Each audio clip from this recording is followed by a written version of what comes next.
Happy New Year and welcome to The Loop. I'm Matt Bruning. And I'm Renee Ford. Here at ODOT, we certainly had plenty of milestones to celebrate in 2023.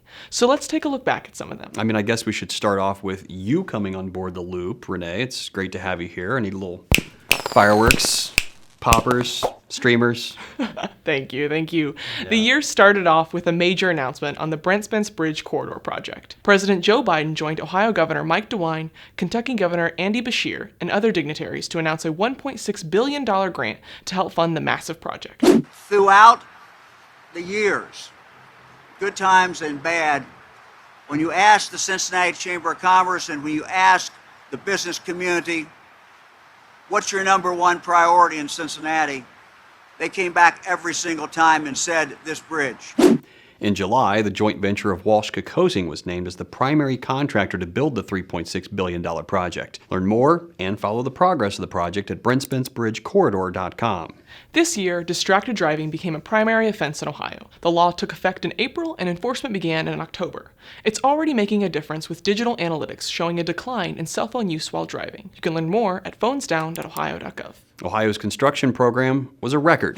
2023 is the largest construction season ever in our history. We are investing $2.5 billion into more than 1,000 projects to improve safety, congestion, and access all around the state. Here's a quick rundown. 31 major projects, each valued at over $10 million. 190 safety projects aimed at directly reducing serious or deadly crashes.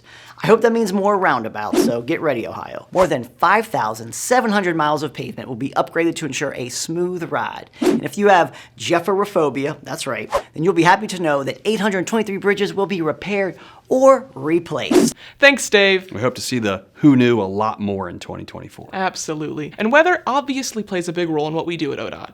Tornadoes in the spring caused damage at a couple of our ODOT facilities in Auglaize and Pike counties. In May, Governor Mike DeWine announced the reimagining of several of our rest areas. These rest areas will be great ambassadors to the many attractions in Ohio, from state parks to museums, amusement parks, zoos, and so much more. Ohio has a lot to offer travelers, and these rest areas will help inform them of that. You'll also find native Ohio plants included in the landscaping, a relaxing place to stretch your legs, and we're helping promote youth literacy with the installation of storybook trails at several of our rest areas. The summer brought about the beginning of several large projects, but also the end for others, like the Valley View Bridge on I-480 near Cleveland, the busiest bridge in the state. Work to replace the decks on the twin spans over the Cuyahoga River Valley included building a third bridge between them.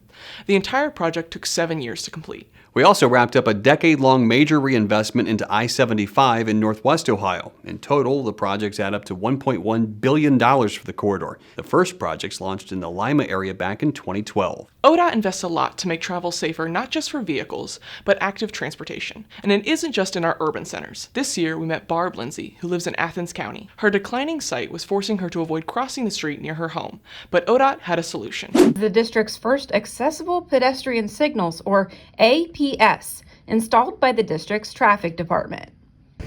Wait. Walk sign is on to cross. I think I wrote the letter on Thursday and got a follow-up call on Monday, and they were out here Tuesday. That might be an exaggeration, but it's not too much of one. It was really fast. It has been incredible. I can come down here, I can cross the street, I can go to Spice of Life and get a cup of coffee. I can go down to the Piggly Wiggly and get groceries. A great example of how we're improving the quality of lives for Ohioans. The year also included grants to several transit agencies to improve their bus fleets and a record $10 million for Safe Routes to Schools projects to encourage students to walk or bike to and from class. We also look to the future, with Ohio leading the charge on electric vehicles. The Buckeye State was the first in the nation to launch its electric vehicle charging plan. Earlier this month, we also flipped the switch on the first EV charging station built under the program. In September, a major announcement in Dayton brought top leaders from across the state and even the country to celebrate Joby Aviation's plans to build air taxis at a $500 million plant that will employ up to 2,000 people. That same day, the ribbon was cut on the National Advanced Air Mobility Center of Excellence in Springfield. This puts Springfield right at the epicenter of smart mobility in the air. Ground was broken this summer on a complete rebuild of the ODOT facility at 1600 West Broad Street. It will include a new test lab, sign shop, and new Franklinton outpost to replace an old facility in Grove City. Ohio's economy is growing, and a big part of that is the new Intel plant going in northeast of Columbus. In July, Governor Mike DeWine and Lieutenant Governor John Husted joined local leaders to announce an additional $90 million in funding to help improve infrastructure around the project. And of course, throughout the year, we constantly reminded drivers to give our crews room to work, move over, and slow down for them. It's an ongoing effort, and that won't stop until our crews stop getting hit. So please remember, the men and women who work here at ODOT want to go home to their families at the end of the day just like you, and you can help them by paying attention and driving safe around them.